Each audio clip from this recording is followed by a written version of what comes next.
So,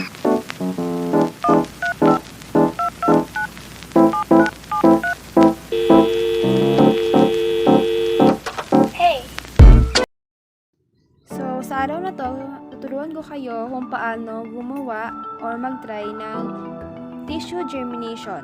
So, bumili ako ng tig 10 na seeds from Shopee. So, lahat ng to is tig 10 lang, yung lettuce, radish, tsaka may free pa siya na seeds. 10 lang yung lahat. So, itatry natin kung tutubo ba siya or legit ba siya.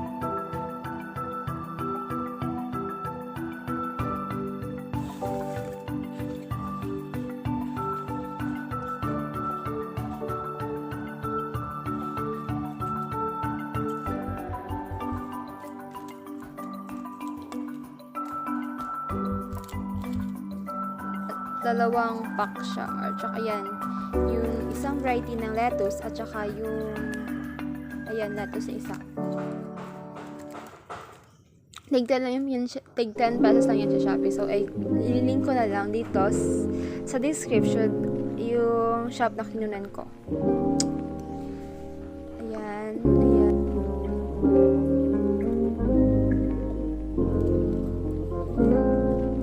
First procedure is kailangan nating basain ng tubig yung papel, yung coupon band.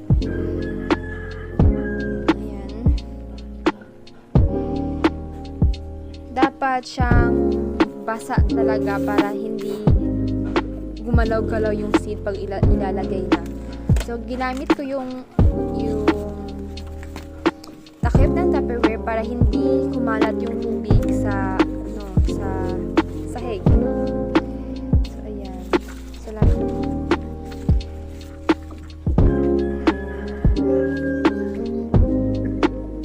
So, ayan. Wala kasi akong spray, kaya kinamay ko na lang siya.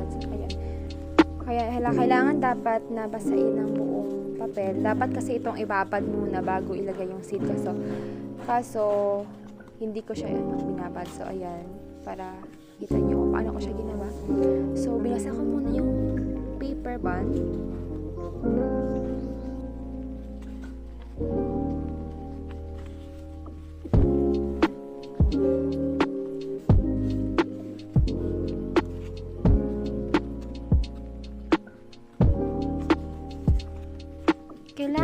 Kailangan ding nasa wasto ang pag-set ng seeds upang maiwasan ang pagkabuhol-buhol ng roots sa paglaki nito. Dahil kung ito ay nakadikit-dikit, mahirap itong tanggalin sa pagka-transplant or repotting. At may tendency na maputol ang ugat or ang kanilang stem. So, ang paper or tissue germination ay ang mabisa at madaling paraan upang mag-germinate kaagad ang ating mga seeds. Ginagamit din ito para ma-maximize at mag-sure talaga na tutubo yung seeds mo, yung binili mong seeds. So, before kayo bumili ng seeds from online, dapat tingnan nyo yung review if legit ba yung product or not. So, mahirap kasi, may instances kasi na hindi tumubo yung seeds na binili mo. So, sayang sa pera, diba? Mas mahal pa yung shipping.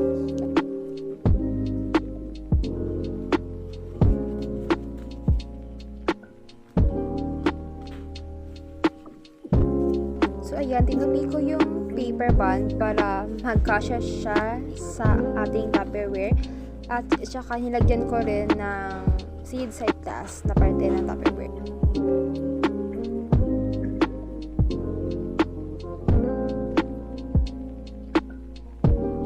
So, after 1 day, nag-germinate na kaagad. Tingnan nyo yan, ayan.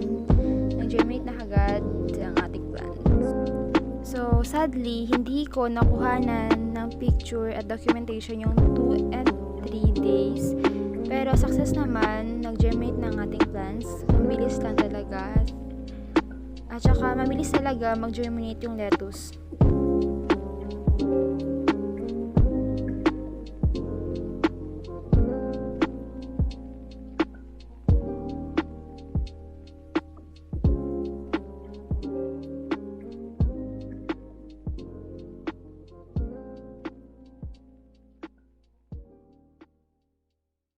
For day 8, pwede na siya i-repotting. As you can see, konti na lang sila kasi na-transplant ko na yung iba. Just follow the rule of in day 1, 1 hour of sunlight. Day 2, 2 hours of sunlight. Day 3, 3 hours of sunlight, and so on.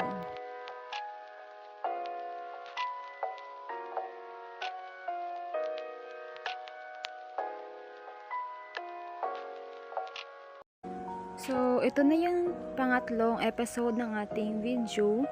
So, kung saan tayo ay mag-repot ng ating seedlings from the last video natin na nag-germinate tayo ng seeds. Ayan. So, ayan. So, yung plastic na yan is 105 pesos and 100 pieces. Sa Shopee ko lang siya binili at sulit na sulit talaga at maganda tingnan. Also makapal din yung plastic, as in maganda talaga siya, highly recommended. So ililink ko na lang sa description box yung shop na binilhan ko ng plastic, at same time yung seedlings sa last minute. So ayan, gumamit lang ako ng stick para makuha kagad yung seedling kasi masyado silang maselan dahil kailangan hindi maputol yung stem nila at same time yung ugat. Ayan. So ginagamit ko rin yung laruan kong shovel. So, ayan, mabilis lang siya kunin at i-repot kasi ang ginamit ko is rice hull at effective naman siya, although medyo acidic daw yung rice hull, sabi nila, but in my naman sa video ko is okay naman, basta wag lang tutuyuin or wag lang pabayaan yung seedling kasi may tendency na matuyo yung rice hull kasi 'di ba yung rice hull lang naman is hindi nagsistay yung water, so dapat siyang laging basa para ma-maintain ng plants natin, yung seedling natin, yung moisture. Kasi parang ganon. And then, naglipat ako, and for a second is petchay. So, yan ang ating petchay. It's about 3 cm lang na siya, and okay na siya for repotting. Saka, ayan na. Kailangan ko din siya kasi maximize yung space kasi masyado na siyang mahaba at nagdidikit-dikit na sila. Yung may ayan. Ginamit ko lang yung pagkainin ng downs namin. So, ayan, siya. Para mag-recycle naman siya dun. Ayan. So, ginamit ko yung stick ko and kinuha ko yung seedlings from the seedling tray. Ayan, seedling tray. Yung tawag ko kasi malang seedling tray sa sila. So, ayan. As you can see, mahaba na talaga siya yung stem nung plant. So, kailangan ko talaga siyang ilipat. So, in second is dinalawa-dalawa ko na yung paglagay every plastic pot para ma-maximize din yung pots ko kasi marami pa akong kailangang i-pot. Ayun. So, ayun. Para hindi din magasto. Ganun.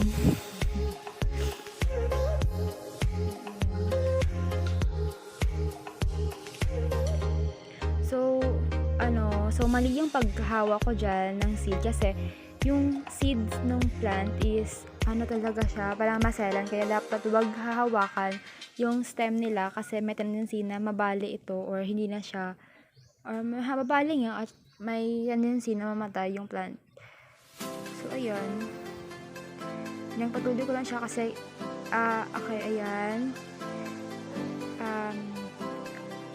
Ina-arrange ko na yung plants by their classification chart. by their class. So sa kung kamatis, kung sibuyas, ganun. Sibuyas? Basta sa nila sa pagkakaiba-iba. Oh my God. So, kung pechay, di ba? So, inayos ko na yung arrangement ng plants para hindi malito, hindi nakakalito, at nilagyan ko na sila ng label. Ayan, sana all may label. Ayan, as you can see, ayun na ang ating plants, at sana, ayan, yun siya. Ang ganda kasi nung pot kasi medyo pastel siya, ayan. So, huwag kalimutang lagyan agad ng tubig bago after mo maglipat upang mag-refresh yung plant at saka ma-adapt niya agad yung environment nung bagong soil. Ayan.